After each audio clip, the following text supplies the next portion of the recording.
Ladies and gentlemen, welcome to Chanel Jasmine, the best novel Chanel for romantic stories.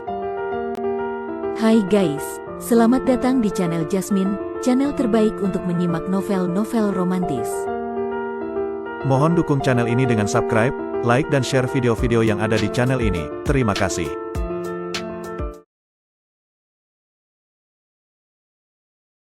Kaisar Agung Seni Bela Diri Bab 842. Formasi penyembunyian menyamarkan segala sesuatu di area ini, sementara formasi penghalang mencegah para ahli bela diri mendeteksinya dengan spiritual sense mereka. Kedua formasi ini, meskipun biasa, diukir oleh Luo Xiu dengan bahan-bahan terbaik untuk memastikan semuanya berjalan lancar. Ling Hu Sixuan tidak mengerti formasi, jadi dia tidak bisa melihat keajaiban di baliknya. Namun, dia tahu bahwa formasi pertahanan terakhir yang dipasang Luo Xiu bahkan bisa menahan serangan Dewa Agung. Ini membuatnya sangat terkesan. Jika bukan karena batasan tingkat kultivasinya, apakah keahlian formasi orang ini setara dengan Grandmaster? Ling Hu Sixuan melirik Qi di sampingnya. Dia tidak mengerti formasi, tapi Qi, sebagai wanita paling berbakat di 8 dunia atas, sangat mahir dalam hal ini. Tekniknya dalam memasang formasi sangat luar biasa. Qi tidak bisa menyainginya, kata Qi, matanya bersinar penuh kekaguman. Dengan mengamati proses Luo Xiu memasang formasi, dia mendapatkan banyak wawasan yang biasanya sulit dipahami. Setelah semuanya siap, dengan formasi penyembunyian dan penghalang, bahkan jika formasi teleportasi dan pertahanan dipasang di dekat markas Sekte Tianyun, tidak ada yang akan menyadarinya. Setelah menyelesaikan semuanya, Luo Xiu, Ling Hu Sixuan, dan Qi menyembunyikan aura mereka dan pergi dengan diam-diam. Sebulan kemudian, mereka tiba di perbatasan antara wilayah timur dan tengah bintang utama Tianlu. Di sini, Luo Xiu kembali memasang formasi, yang identik dengan yang dipasang di dekat markas Sekte Tianyun. Taisang, apakah kamu yakin formasi pertahananmu bisa menahan Dewa Agung? Ling Hu Sixuan bertanya dengan serius. Kamu harus ingat, kita tidak hanya berhadapan dengan si monster Tianyun. Keluarga Hong, keluargamu, dan suku Macan Putih juga akan mengirim Dewa Agung. Meskipun mereka semua Dewa Agung awal, jika mereka bekerja sama, kekuatan mereka bisa setara dengan Dewa Agung pertengahan. Meskipun semuanya sudah dipersiapkan, jika ada sedikit kesalahan, bukan hanya rencana mereka yang akan gagal, tetapi nyawa mereka juga bisa terancam. Ling Hu Sixuan mengira Luo Xiu akan mengangguk, tapi sebaliknya, Luo Xiu menggelengkan kepala. Tingkat kultivasiku hanya Kaisar Dewa. Secara teori, formasi level Dewa Agung Puncak sudah batas maksimumku. Hanya dengan menggunakan bahan terbaik untuk mengukir pola formasi, aku bisa memaksakan diri untuk membuat formasi pertahanan level Dewa Agung, tapi itu hanya formasi Dewa Agung paling biasa. Formasi pertahanan seperti itu hanya bisa menahan 2 serangan dari 4 Dewa Agung. Artinya, jika kita tidak bisa menggunakan formasi teleportasi dalam waktu itu, formasi pertahanan akan hancur. Luo Xiu menjelaskan, meskipun dia menguasai gulungan formasi dan keahliannya dalam formasi tak tertandingi, tingkat kultivasinya yang rendah tetap membatasi kemampuannya. 2 serangan. Ling Hu Sixuan mengerutkan kening. Serangan Dewa Agung sangat cepat. Bukankah ini berarti kita berada di ujung tanduk? Ini sudah batas kemampuanku. Aku tidak bisa membuat formasi yang lebih kuat, kecuali kamu bisa mengundang Grandmaster formasi, kata Luo Xiu sambil mengangkat bahu. Di dunia yang luas ini, jumlah Grandmaster sangat sedikit, dan Grandmaster formasi adalah yang paling langka. Hanya ada 5 orang, dan kebanyakan dari mereka hidup dalam pengasingan. Meskipun ada banyak Grandmaster di 8 dunia atas, Ling Hu Sixuan tidak mungkin kembali ke sana untuk mengundang 1 orang. Seorang Grandmaster formasi setidaknya memiliki tingkat kultivasi Dewa Agung, dan kebanyakan adalah Dewa Agung. Orang selevel itu jelas di luar kendalinya. Ling Hu Sixuan juga menyadari bahwa menemukan seorang ahli formasi seperti Luo Xiu di dunia ini sudah sangat sulit. Kebanyakan ahli formasi, bahkan dengan bahan terbaik, hampir tidak mungkin membuat formasi level Dewa Agung. Formasi sudah siap, sekarang kita butuh umpan. Umpan ini harus sangat cepat. Sebelum 4 Dewa Agung menghancurkan formasi pertahanan, dia harus menggunakan formasi teleportasi untuk melarikan diri, kata Luo Xiu perlahan. Sambil berbicara, tatapan Luo Xiu tertuju pada Ling Hu Sixuan dengan senyum samar.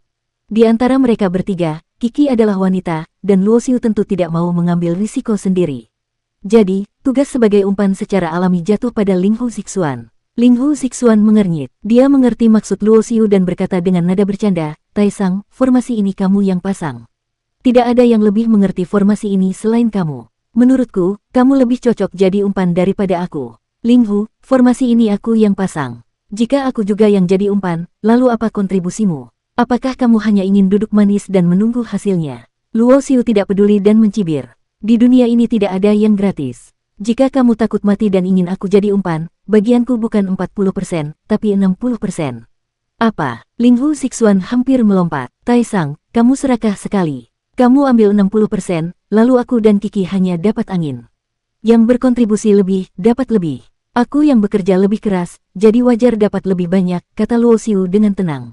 Kamu, Linghu Sixuan kehabisan kata-kata. Sebenarnya, dia ingin Luo Xiu jadi umpan untuk menguji kemampuan sebenarnya dari orang yang bernama Taisang ini. Bagaimanapun, dikejar oleh 4 dewa agung bukanlah hal yang mudah. Sedikit kesalahan, dan nyawa bisa melayang. Kalian berdua tidak perlu berdebat. Menurutku, Taisang benar. Yang berkontribusi lebih, dapat lebih. Taisang sudah menghabiskan lebih dari 3 bulan untuk memasang formasi, jadi wajar dapat 40%. Tugas sebagai umpan sangat berbahaya, jadi siapapun yang melakukannya, harus dapat 10% lebih banyak. Kiki tersenyum manis dan berkata dengan suara merdu, bagaimana jika Kiki yang jadi umpan?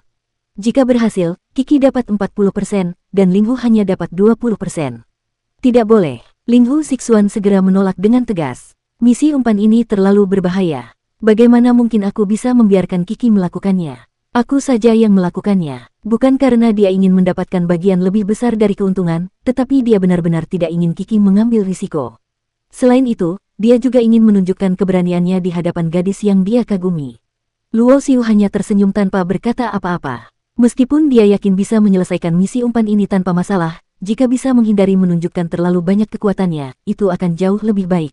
Akhirnya, mereka bertiga memutuskan rencana. Luo Xiu dan Kiki akan pergi terlebih dahulu, bersembunyi di dekat gerbang utama Sekte Tianyun. Sementara itu, Linghu Sixuan akan tetap tinggal sebagai umpan, menarik perhatian para dewa agung dari Sekte Tianyun, klan Hong, klan Mu, dan klan Macan Putih. Peta reruntuhan diserahkan kepadanya, sehingga informasi bahwa dia memilikinya akan segera bocor ke telinga musuh. Semua rencana berjalan dengan sempurna. Linghu Sixuan dengan sengaja membiarkan informasi bocor bahwa dia memiliki peta reruntuhan berwarna hitam. Tak lama kemudian, informasi itu sampai ke Sekte Tianyun. Ketika Patriark Tianyun mendengar berita ini, matanya yang tua dan keruh tiba-tiba bersinar tajam. Saudara sekalian, mata-mata kita melaporkan bahwa pencuri yang mencuri peta reruntuhan telah muncul di wilayah Gunung Yunyu. Patriark Tianyun segera memberitahu 3 dewa agung lainnya. Kalau begitu, aku sendiri yang akan pergi dan merebut kembali peta reruntuhan itu. Dewa agung dari klan Macan Putih berdiri dengan gagah, tubuhnya yang kekar memancarkan aura pembunuh yang luar biasa. Dari 4 aliansi besar, peta yang hilang adalah bagian milik klan Macan Putih.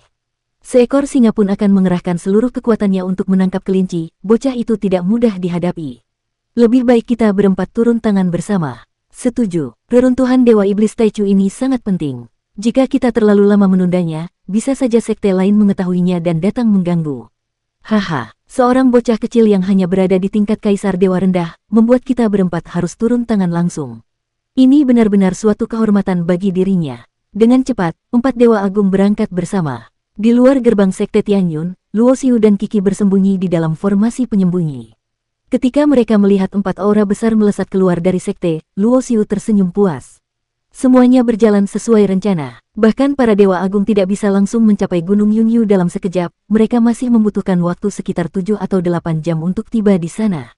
Saat 7 jam telah berlalu, formasi teleportasi yang telah dipersiapkan Luo Xiu tiba-tiba menyala terang. Gemetar energi ruang dimulai. Linghu Sixuan muncul di atas altar teleportasi. Wajahnya pucat, darah menetes dari sudut bibirnya. Di Gunung Yunyu, 4 dewa agung menggabungkan kekuatan mereka. Mereka menghancurkan formasi perlindungan. Saat mereka menyerang portal teleportasi untuk ketiga kalinya, cahaya tiba-tiba meledak. Linghu Sixuan langsung menghilang, dan formasi teleportasi pun hancur sendiri, menyisakan debu. Bangsat, bocah itu lolos. Dewa agung dari klan Macan Putih berteriak marah. 4 dewa agung mengejar satu bocah, tetapi tetap gagal menangkapnya. Sungguh memalukan bagi mereka. Namun dewa agung dari klan Hong tersenyum, tidak masalah. Yang penting peta reruntuhan sudah kembali ke tangan kita. Mata mereka semua tertancap pada peta hitam di tangan dewa agung klan Macan Putih. Sekarang keempat peta telah terkumpul. Saatnya pergi ke reruntuhan Dewa Iblis Taichu. Jika kita bisa mendapatkan warisan di sana, ini akan menjadi anugerah besar bagi kita. Namun, Patriark Tianyun tiba-tiba mengerutkan alisnya. Ada sesuatu yang tidak beres. Apakah kalian tidak merasa aneh? Bocah yang kita kejar bukan Luo Xiu. Selain itu, dia seperti sengaja membiarkan kita mendapatkan peta itu. Dia tahu kita akan mengejarnya, tetapi dia hanya kabur menggunakan formasi teleportasi. Semuanya terasa seperti sudah direncanakan sebelumnya. Mendengar kata-kata Patriark Tianyun, tiga dewa agung lainnya mulai berpikir. Jika dipikir-pikir, memang terasa aneh. Namun, mereka tidak bisa menemukan jawaban yang pasti. Tetapi mereka tidak tahu bahwa Luo Xiu, Ling Hu Zixuan, dan Kiki sudah memulai langkah berikutnya dari rencana mereka. Bersambung.